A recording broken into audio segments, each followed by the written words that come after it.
You may have seen a claim about a big OAS increase this quarter, $1,800, maybe more. Open your account on July 29th, and the number you'll actually see is closer to $9. Same program, same date, off by almost 200 times. Here's the part that should actually worry you. Some seniors are quietly losing money this same month and never notice. Others can't lose a dime, no matter what they do. By the end of this video, you'll know exactly which one you are, and if it's the first one, exactly what to do about it. Ruth expected her OAS deposit to jump by hundreds of dollars on July 29th. Instead, it went up by $8.92. She's 69 years old, retired in Saskatoon, Saskatchewan, and she had done everything right going into that morning. She had kept her banking app updated. She had tracked her Service Canada account. She had seen a number online, a big one, in a headline that implied her OAS deposit was about to look very different. On July 29th, she opened her app. Her stomach ached with a flicker of nerves. For a second, she was scared the number might disappoint her the other way. The new deposit reads $751.97. The previous deposit had been $743.05. Ruth subtracted one from the other and got $8.92. Not hundreds.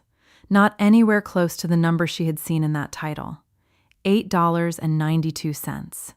Her first instinct, and it is the same instinct sitting underneath almost every angry comment about this topic, was that something had gone wrong, that she had been shortchanged, that a system had quietly taken something from her and called it a raise.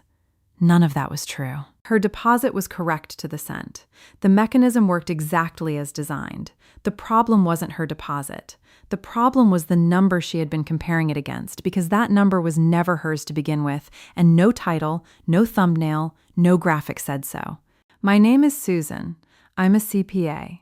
I file final tax returns, and I've sat across from Canadian seniors navigating exactly these decisions, only to find the deposits were precise and the expectation was the thing that needed correcting. Quick note before we go further, everything I'm about to say here is general information. I recommend speaking to a tax professional or financial planner to understand your full picture. What happened on July 29th, 2026 involves 3 completely separate mechanisms that all moved on the same date, and understanding which one actually applies to you changes everything about how to read your own deposit. Let us start with Ruth, and then we will walk through the mechanics that explain not just what happened to her, but what could have happened very differently to a neighbor with a slightly different income situation. Ruth is an OAS-only recipient. She spent her working years as a retail bookkeeper. She has a modest workplace pension enough to keep her above the income threshold for the guaranteed income supplement, but nowhere near the OAS recovery tax threshold, which sits above $93,454 of net income for the July 2026 to June 2027 period. For Ruth, the July 29th date meant exactly one thing: a flat, quarterly cost of living adjustment indexed to the Consumer Price Index applied to her base OAS pension.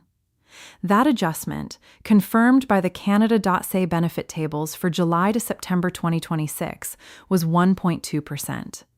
On Ruth's pension, 1.2% of $743.05 comes to $8.92. Her new monthly OAS amount is $751.97. That number is published. It's confirmed. It applies to every OAS recipient between the ages of 65 and 74 in Canada. It did not apply differently to Ruth because of where she lives, what she earned, or what she had in savings. So where does the $1,875 figure come from? Because it's real. It's not invented. It's not a fabricated number. It just describes a completely different person's situation, and stick around, because near the end, I'll give you 4 things you can actually do today, for free, to protect what's yours. Here's the exact math.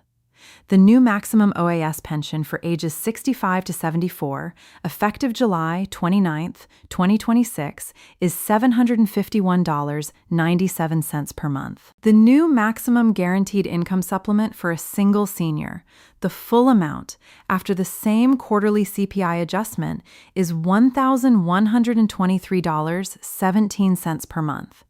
Added together, that is $1,875.14 per month. That's the number in the title. Almost nobody qualifies for it. To arrive at the maximum GIS amount, a single senior would need to have zero net income from any other source. No workplace pension, no RIF withdrawals, no CPP, no investment income, no employment income of any kind above the small earned income exemption. The $1,875 figure describes that specific person's combined monthly total. It doesn't describe an increase. It doesn't describe what anyone's deposit went up by. It's the full combined total for one narrow slice of the OAS recipient population, and when it appears in a title or thumbnail without that context, it reads as if it represents what is coming to you when it represents someone else's situation entirely. Ruth doesn't receive GIS. Her workplace pension already disqualifies her from the supplement. So for Ruth, the $1,875 figure had no more relevance to her deposit than a number describing a program she does not receive. The comparison was never valid. Her $8.92 wasn't a disappointment relative to $1,875. It was the complete, correct, fully honest answer to what happens to an OAS-only recipient at a 1.2% quarterly CPI adjustment. No more was owed to her. No more was withheld. But if you receive GIS, the same date can produce very different results depending on your own income history, and almost nobody covers the mechanism behind why. That's the hidden piece that makes a bad situation considerably worse. Before we get to the part that most people never find out about, if you want plain language Canadian finance that actually applies to your situation, hit subscribe and turn on notifications so you don't miss it. Okay, let's keep going. There are actually 3 separate things that moved on July 29th, 2026. Most explanations of this topic describe 1, maybe 2. All 3 moved on the same date. They apply to completely different groups, and conflating them is what produces the gap between what people expect and what lands in their account. The first mechanism is the flat quarterly CPI adjustment, the 1.2%.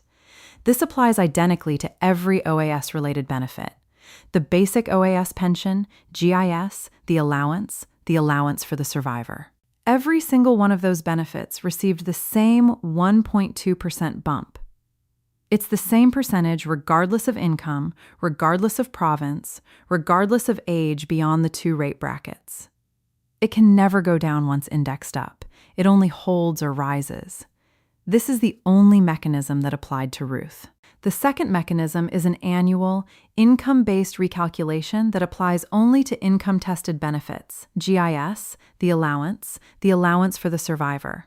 This happens every July, and it works by comparing the senior's 2025 tax return income against their 2024 income. Stick with this part. It's where most of the confusion in the comments actually comes from. If your income dropped from one year to the next, say you retired partway through 2025, or you reduced your RIF withdrawals, or a part-time job ended, your GIS can rise by considerably more than 1.2% because the recalculation is now working from a lower income base. If your income rose from 2024 to 2025, a one-time RIF withdrawal, extra investment income, even a small inheritance reported on your return, your GIS can actually fall, even as your base OAS pension rises. Read that again. Your OAS goes up and your GIS drops in the same month. The same July 29th date can produce a net lower total deposit for that person, and it's the income-tested benefit doing exactly what income-tested benefits are designed to do. A single senior with no other income can remain at the full $1,123.17 GIS maximum.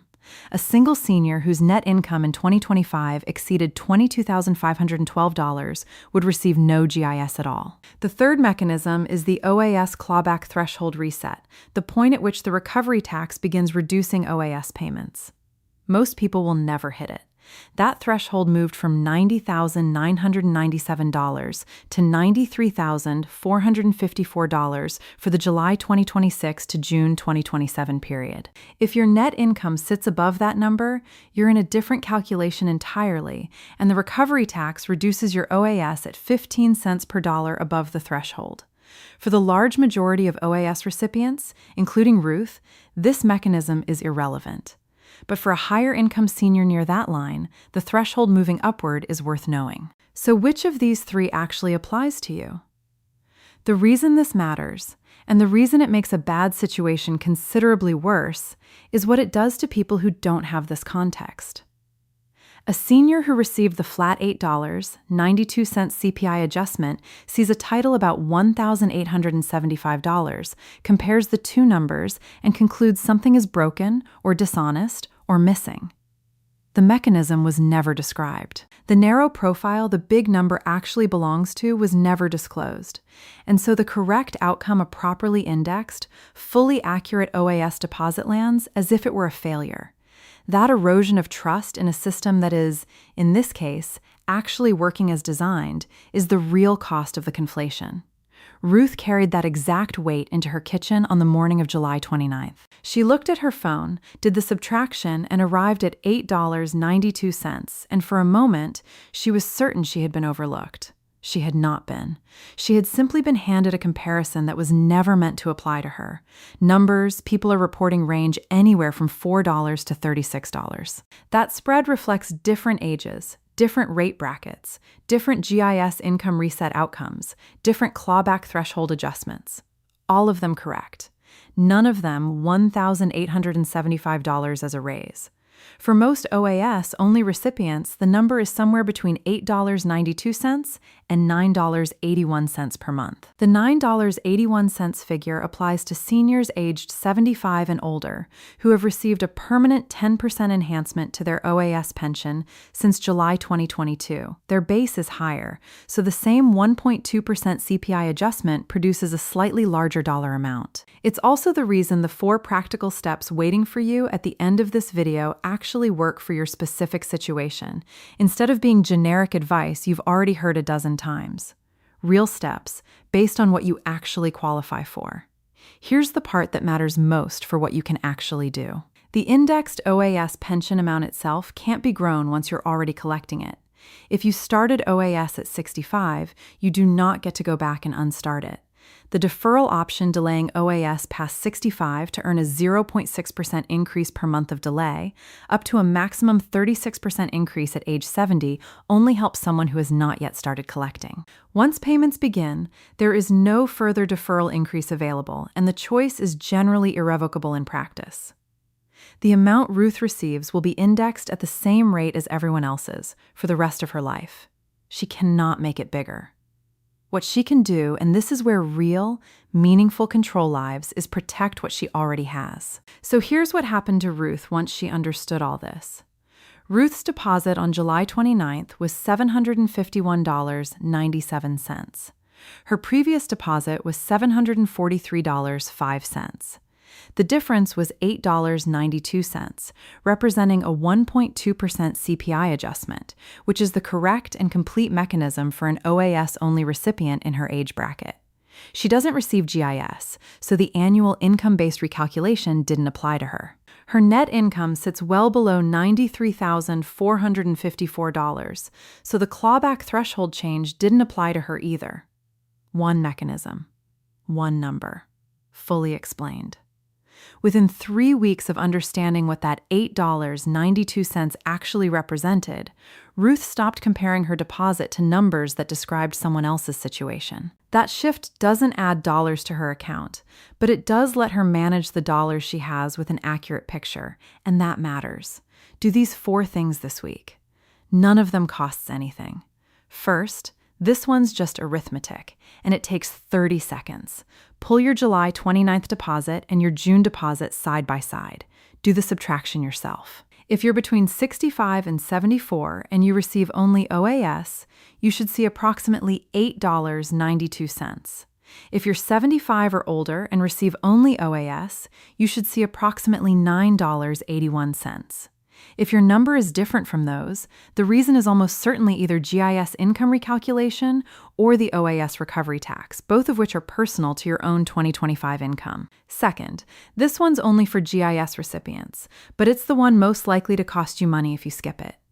If you receive GIS, confirm that your 2025 federal tax return has been filed. GIS eligibility and the annual income-based reset depend on the return being processed. If you didn't file for 2025, call Service Canada at 1-800-277-9914 and ask specifically about the GIS renewal and what documentation they need. A missed or late filing can interrupt GIS payments entirely. It doesn't adjust them down. It stops them until the return is assessed. Third, this one takes more paperwork, but it can move real money. If you have a spouse or common law partner and either of you receives eligible pension income, including certain RIF withdrawals, look at Form T1032, the joint election to split pension income. Both spouses must sign it and file it together with that year's return. Done correctly, it can lower the higher-earning spouse's net income, which affects OAS clawback calculations, GIS eligibility thresholds, and the overall household tax rate. You can't go back and apply it retroactively beyond the standard reassessment window, so the year it matters is the year you need to act. Fourth, this is the one lever most seniors actually control. If you're drawing down savings in retirement, examine the sequencing. TFSA withdrawals don't count as income for GIS calculations, don't trigger the OAS recovery tax, and don't even need to be reported on your return. RIF withdrawals do count as income and do affect every income-tested calculation. If you have both a TFSA and a RIF, drawing from the TFSA first or substituting TFSA withdrawals for some RIF withdrawals in a given year can keep your net income lower, which directly protects both GIS eligibility and your full OAS entitlement. This is the one lever that most seniors with modest savings have real control over, and it costs nothing to review. For Ruth, that window of confusion is closed. She knows what her $8.92 represents. No GIS, no clawback exposure. One mechanism to track. She'll receive $751.97 a month, correctly indexed, honestly calculated. She'll manage what she can manage. For you, the three mechanisms are now in front of you, clearly separated. You know which one to look at before your next deposit lands. Benefit amounts like OAS and GIS are updated by the government every few months. If a number looks different from what you're seeing on Canada.ca, drop a comment and I'll pin the update. The thread running through everything in this video is simple. A number in a title describes one specific person's situation, and unless that person's profile is spelled out, the number belongs to someone else, not you. I'll say it again. This is general information, not advice for your situation. For that, you need someone looking at your actual numbers. But everything here is accurate, and it matters. If this helped, share it with a retired friend or family member sitting with an OAS deposit they can't reconcile. Spare them the anxiety of thinking they're owed $1,875 more. Help them protect what they're actually entitled to. The people who need this most are the ones least likely to go looking for it.